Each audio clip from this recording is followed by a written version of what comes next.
Good afternoon, Ms. Ramirez. Thank you for meeting with me today. Sorry for the delay. The purpose for our meeting today is to go over some stuff about your son's academic progress. First of all, let me just say that I am so thrilled to have Zane in my classroom. He's a very bright boy, and I'm sure you're very proud of him, as you should be, because he is extremely smart, and he makes me laugh. With that said, the main reason for us sitting together today is I want to review Zane's test scores with you. We recently received his scores from the achievement test called the Iowa Skills of Basic Test, which we took a few months back in February. Because these scores are recent, they really give us a feel for where he is at currently in his academic progress. However, some of the things on this test we may not have covered in class, so just keep that in mind as we go over his scores, okay? Okay, what is an achievement test? Oh, an achievement test is simply a test that helps to assess your child's level of knowledge in different content areas. For this test, Zane was tested in content areas of reading, language, math, social studies, and science. Just to give you some basic background knowledge of this test, the Iowa Test of Basic Skills has been used on students since 2005, so it's been around for a while and considered to be reliable. Let us look at this top portion of this test now. This portion is called the norm referenced information. This section tells us where Zane stands compared to other fourth grade students who first took this test, which we call the norm group. What exactly is the norm group? Okay, the norm group. Well, the norm group is a group of students that were selected to take this same test before it was approved for public testing, and those students' scores are used to compare other students' scores to. The size of the norm group for this test was 1,500 fourth grade students from various backgrounds and nationalities, and that's just to ensure the reliability of this test. So now I want us to take a look at the area at the top of this that says tests. Here, the core total tells us your son's average score for reading, language, and math. Then you have the composite total, which tells us the core total items plus social studies and science subjects added in. Any questions about that? No. No? Okay. On the right side of the section, this shows Zane's national percentile rate, or the NPR. This rate tells us the percentage rate of how well he did compared to the normal group of students. For example, his first NPR here is 75 for vocabulary. That tells us that Zane scored better than 75% of the norm group of students. So he did very well.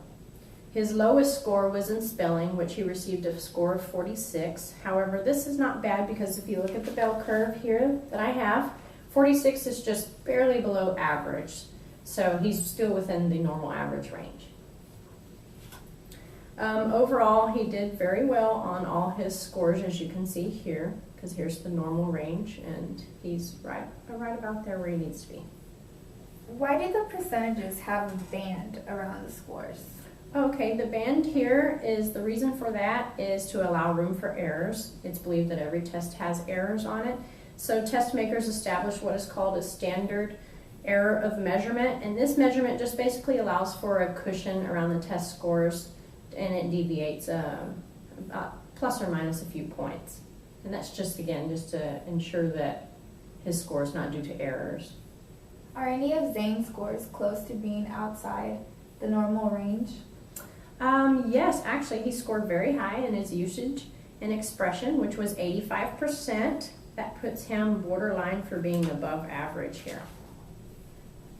So he's right at the border on that one.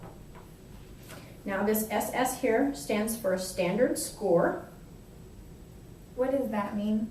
The standard score is a raw score that is plugged into a formula, and from that the test makers created a range. And this range is scored for fourth graders on a range from 80 to 400, where 200 is the midpoint, the median, the average score. And as you can see here, Zane's score of 210 is just slightly above average on this bell curve. So he did very well again on those. Next, we have the GE, which stands for grade equivalent. Grade equivalents are scores that indicate the average score of a student in the students in the norm group. These scores are based on the school year and month. And what I mean by that is Zane scored a 5.5 here. That means he scored like what a fifth grader would in their 5th month of the school year. Does that mean my child should skip a grade level? No, not necessarily. There's a lot of factors that have to go into whether or not a child can skip a grade level, and not only just their maturity levels, but also all the core curriculum that they are faced with in the 4th grade. You don't want him to miss out on all of that. And if he misses out on that, it could affect him in the 5th grade level. So as you can see from his test scores, he's scoring about average. He's either slightly below or slightly above average. So he's right within range where he needs to be for the 4th grade. Next, we have Zane's Stay 9 score, which is a scoring system that is broken down into 9 parts. The numbers 1, 2, and 3 indicate a below average score. The numbers 4, 5, and 6 are about average, and the numbers 7, 8, and 9 are above average scores. So for example, Zane scored a 5 in his spelling, and so that score is average. As you can see, the 5 is in the midpoint here. Any questions so far? No. No? Okay. All right, next let's look at the bottom portion of this test. This portion gives us the criterion referenced information. What does that mean?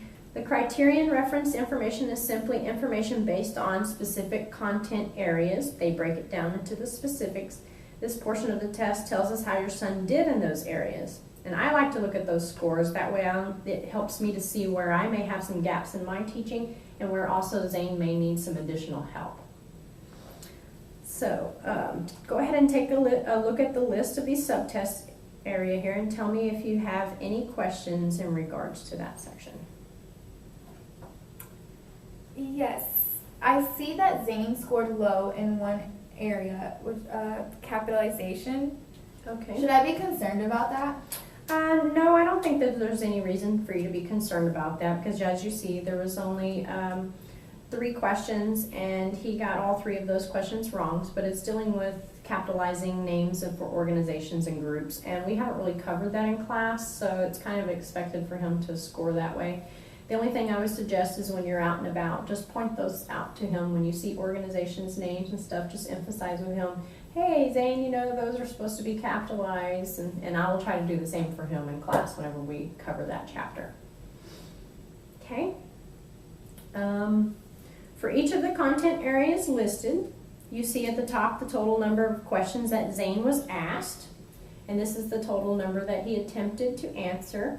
So for instance, for vocabulary, he had a total of 34 items. He answered all 34 of those items, and the next one is the percent he got correct out of those 34. He got 76% correct out of the 34 questions, whereas across the nation, the rest of the 4th grade students got 58% correct. So he's actually doing better than most of the average students across the nation for that section. So his score is about mid-range. Now he scored very high in his history, which is an area that he seems to know a lot about. He did a very good job on his report over the Alamo, as you can see here. He included many details, and he wrote almost 3 pages about it. So he's doing very well in that area. He had detailed drawings. I just love his reports. So he did very well. It looks like he could use some help though with his spelling, but that's completely normal for his age. As you can see here from one of his spelling tests, there was a few that he did miss. But again, that's completely normal for his age. Most of my students do struggle with their spelling, so that's nothing to be concerned about. And again, just emphasize with him about the capitalizing of the organizations. And at this point, I think that he's doing very well, and I don't see any reason that he will not progress to the 5th grade. So he should do very well. Just take this home with you and look over it and review it. And if you have any questions, feel free to call me. Okay? Thank you very much for meeting with me today. Thank you. Thank you.